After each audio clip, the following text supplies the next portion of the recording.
तो बच्चे बीबीए के इस पार्ट थर्ड में आप सभी का स्वागत है। मैं हूं साबन सर। आज मैं आप सभी को बताने वाला हूं कि वेरिएबल क्या होते हैं और साथ ही इसके डेटा टाइप क्या होते हैं। ठीक है, तो बच्चे आज का हमारा पहला सवाल क्या रहेगा कि वेरिएबल आखिरकार होता क्या है। तो आइए जान लेते हैं। कहता है this is a storage area. यह क्या है कि एक स्टोरेज एरिया है used to store the any type of data, जहां पे किसी भी टाइप के डेटा को स्टोर कर सकते हैं। ठीक है, तो बच्चे इस पार्ट में मैं डेटा के दो ही प्रकार के बारे में आगे आपको मैं बताऊंगा, जो कि है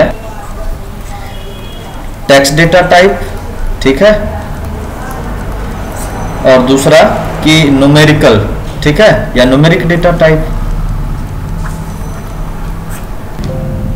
तो अब बच्चे सवाल क्या है कि हाउ टू राइट वेरिएबल्स, यानी वेरिएबल को किस तरह से राइट किया जाता है, या बोल सकते हैं वेरिएबल को किस तरह से असाइन किया जा सकता है। तो आइए देखते हैं। तो बच्चे वेरिएबल को राइट करने के लिए या फिर असाइन करने के लिए इसके सिंटैक्स को फॉलो करने पड़ेंगे। तो अब सवाल क्या आता है कि वेरिएबल का सिंटैक्स आखिरकार होता क्या है। तो वेरिएबल का सिंटैक्स शुरुआत के डीम यानी डिक्लेयर इन मेमोरी, यानी मेमोरी में जगह को, लोकेशन को बताना जहां पे वेरिएबल स्टोर होगा।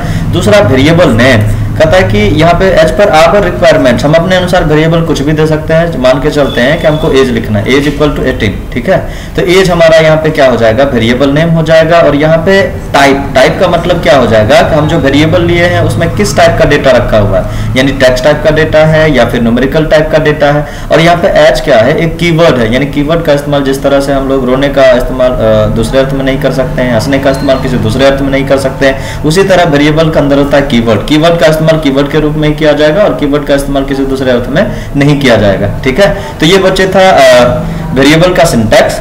तो वापस से इसको देख लेते हैं। यहाँ पे सबसे पहला क्या हमारा डीम का मतलब होता है डिक्लेयर इन मेमोरी, यानी जो वेरिएबल है उसको मेमोरी में कहाँ पे रख रहा है। ठीक है, दूसरा क्या है कि वेरिएबल नेम, यानी वेरिएबल नेम क्या है कि एज पर आवर रिक्वायरमेंट, मतलब हम अपने इच्छा अनुसार वेरिएबल को क्या नाम दे सकते हैं। और दूसरा एज एक तरह कीवर्ड है। और फिर कहता है टाइप क्या है कि put here the variable type, यानी वेरिएबल में रखा हुआ डेटा किस टाइप का है, वो डेटा टाइप। ठीक है, अब आगे सवाल क्या है बच्चे कि डेटा टाइप क्या होते हैं। कहता है this is A type of data, कहता है कि डेटा का ही एक प्रकार है which tells what types of data are stored in the variable, यानी कहता है कि वेरिएबल में रखा हुआ डेटा किस प्रकार का है, वो होता है डेटा टाइप। मान के चलते हैं कि हमको क्या लिखना था, जैसा कि आपको हमने बताया कि एज इक्वल टू 18, यानी वेरिएबल हमारा क्या है, एज है, लेकिन वेरिएबल में किस टाइप का डेटा रखा हुआ है, न्यूमेरिकल टाइप का या टेक्स्ट टाइप का। तो यहाँ पे न्यूमेरिकल टाइप का, तो हमारा डेटा टाइप यहाँ पे क्या हो जाएगा, न्यूमेरिकल टाइप हो जाएगा। ठीक है, अब आगे सवाल क्या है कि ये जो डेटा टाइप होते हैं ये कितने टाइप के होते हैं। तो यहाँ पे कहा जा रहा है कि this are also of two types, ये क्या है कि ये दो प्रकार के होते हैं, which is following one by one.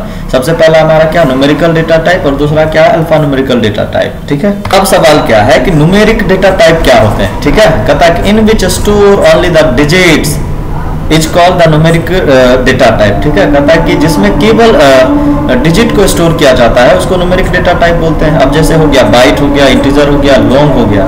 अब यहाँ पे बाइट क्या करता है कि बाइट जो है 0 to 255 तक के डेटा को स्टोर करता है। इंटीजर क्या करता है, इसे दुगुना स्टोर करता है। और लॉन्ग क्या करता है, इसे दुगुना। मतलब ये बाइट और इंटीजर के दुगुना लॉन्ग क्या करता है कि न्यूमेरिक डेटा को स्टोर करता है। अब सवाल आता है ये सिंगल का क्या काम होता है। तो सिंगल जो है डेसिमल वैल्यू को स्टोर करता है, और डबल क्या करता है कि ये जो बाकी का इधर ये जो है बाइट हो गया, इंटीजर हो गया, लॉन्ग हो गया, सिंगल हो गया, इसमें जो भी डेटा टाइप होते हैं उस सारे से दुगुना अगर कोई डेटा टाइप स्टोर करना है न्यूमेरिक में, तो वहां पे हम लोग क्या लेते हैं, डेटा टाइप डबल लेते हैं। ठीक है, अब आगे बढ़ते हैं बच्चे। अब आगे हमारा सवाल क्या है कि अल्फा न्यूमेरिक डेटा टाइप क्या होता है। कहता है in which store the digits, जिसमें डिजिट भी स्टोर किया जाता है, अल्फाबेट भी स्टोर किया जाता है, और सिंबल भी स्टोर किया जाता है, आर कॉल्ड अल्फान्यूमेरिक डेटा। तो उसको क्या बोलते हैं, अल्फान्यूमेरिक डेटा बोलते हैं। अब जैसे एग्जांपल आ गया कि स्ट्रिंग क्या होता है, टेक्स्ट टाइप के डेटा टाइप होते हैं, मतलब इसमें टेक्स्ट को स्टोर करने के लिए डेटा टाइप होते हैं। दूसरा होता है डेट में किसी भी डेट वैल्यू को स्टोर करके रखा जा सकता है। बुलियन क्या होता है, ट्रू और फॉल्स के लिए स्टोर किया जाता है। और ऑब्जेक्ट क्या होता है कि जो स्ट्रिंग हो गया, डेट हो गया, बुलियन हो गया, इस सारे का मिश्रण होता है ऑब्जेक्ट। और वेरिएंट क्या होता है, तो वेरिएंट जो है दो चीजों के लिए खास करके यूज किया जाता है, एक टेक्स्ट डेटा टाइप के लिए और दूसरा न्यूमेरिक डेटा टाइप के लिए। ठीक है, तो बच्चे यहाँ पे नोट क्या कहता है कि रिमेंबर दैट, याद रखिएगा, variant is a data type. कहता है वेरिएंट एक ऐसा डेटा टाइप है that can be used for both, जो कि दोनों के लिए यूज किया जाता है, टेक्स्ट के लिए भी एंड नंबर्स, और नंबर्स के लिए भी। अब मान के चलते हैं कि हमारे पास कोई इस तरह का सीट है, ठीक है, 1, ये इस तरह का सीट है और ये 1 है, ये 2 है, ठीक है। ये हमारा ए वाला कॉलम है, ये हमारा बी वाला कॉलम। हम क्या चाहते हैं कि ए 1 वाले घर में नेम लिखा जाए और हम बी 1 वाले में क्या लिखा जाए, एज लिखा जाए, ठीक है। नेम के दूसरे सेल में, यानी ए वाले कॉलम के इस दूसरे सेल में क्या लिखा जाए, किसी का नेम लिखा जाए, जैसे राजेश हो गया, और यहाँ पे इसका एज लिखा जाए 18, ठीक है। अब हमको इस तरह से लिखना है, तो यहाँ पे किस टाइप के वेरिएबल डिफाइन करने होंगे। तो सबसे पहला वेरिएबल डिफाइन कर ले, नेम डिफाइन करना होगा।